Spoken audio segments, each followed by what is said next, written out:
The first lesson is the law of averages. Alice is flying to Florida tomorrow to see her daughter. The night before the flight, she is freaking out. She nags her husband, "What if the plane gets hijacked? What if the engines fail and we crash?" Many travellers are instilled with fear when they read news headlines like, "Flight MH370 has disappeared," and "Air Asia Flight 8501 that killed 162. Well, according to economist.com, the chance of dying in a plane crash is as little as 1 in 5.4 million. To put that into perspective, you are more likely to be struck by lightning. Another example. Carnegie suggests that it is just as fatal to live from the age 50 to 55 during peacetime as it was to fight in the Battle of Gettysburg. Although these statistics are a little outdated, the point remains. Whether you're scared of getting eaten by a shark, your house burning down, or dying in your sleep, by the law of averages, there is an incredibly low chance of these events ever happening during your lifetime. The second lesson is, don't expect gratitude. Marcus Aurelius, one of the wisest Roman empires that ever lived, wrote in his diary, "I am going to meet people today who talk too much, people who are egotistical, selfish, and ungrateful. But I won't be surprised or disturbed, for I couldn't imagine a world without such people." If you gave one of your relatives $1 million, would you expect them to be grateful? This is exactly what Andrew Carnegie did. If he came back from the grave, he'd be surprised to know that his relative had been cursing him. Why? Because Andrew had left $365 million to public charities and had cut him off with one measly million, as they put it. Dale tells of another story of a mother in New York who is always complaining because she is lonely. Not one of her relatives wants to go see her.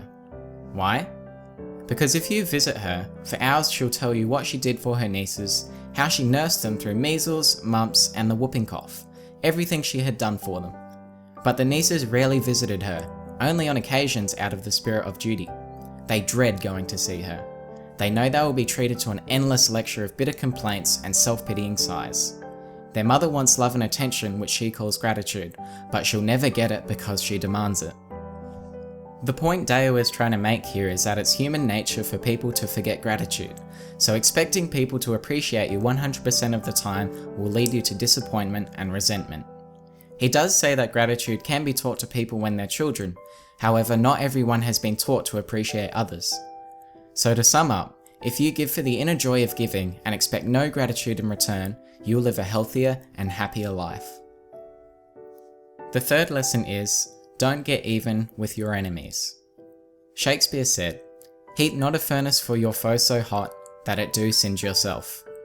What this means is that when we hate our enemies, we are giving them power over our sleep, our appetites, our blood pressure, our health, and our happiness. Our hate is not hurting them at all, it's only hurting ourselves. Dale tells the story of a 68-year-old man living in Washington who owned a cafe. He hated the chef he employed. The old man killed himself by flying into a rage because his chef insisted on drinking coffee out of his mug.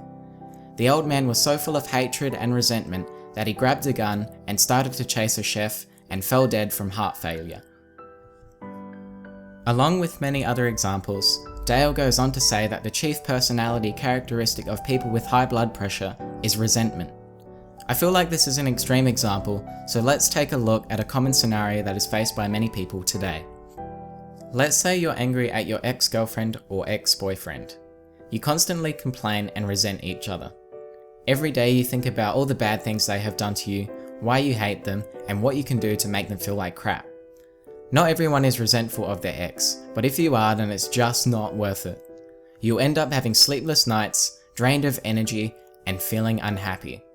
You could spend that time and energy on your family, friends, or whatever it is that you enjoy doing, whether that's growing your business, playing golf, or reading a good book. This advice applies to almost any situation where you express hate and resentment towards someone.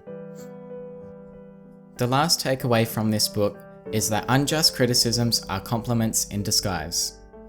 Admiral Peary was the first man who shocked the world when he reached the North Pole with dog sleds on April the 6th, 1909. He almost died from cold and starvation.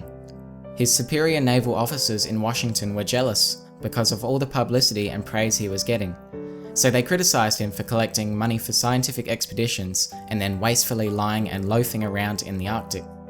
Their determination to stop Peary from succeeding was so violent that only an order from the president allowed him to continue his career in the Arctic. The criticisms Peary received were compliments in disguise. His officers got a feeling of importance by criticizing him because he was more successful than they were. Let's take a look at it in your day-to-day life. If you're successful at sport and receive an award for it, and then people try to bring you down by saying things like, "You're an ass, you don't deserve it." Or maybe you've been promoted in your job recently, and some of your co-workers criticize you by saying, "You're a piece of crap, everyone knows I deserve that promotion." These empty criticisms are a reflection of themselves. They are criticizing you because you have achieved something great that they haven't. These are really just compliments in disguise.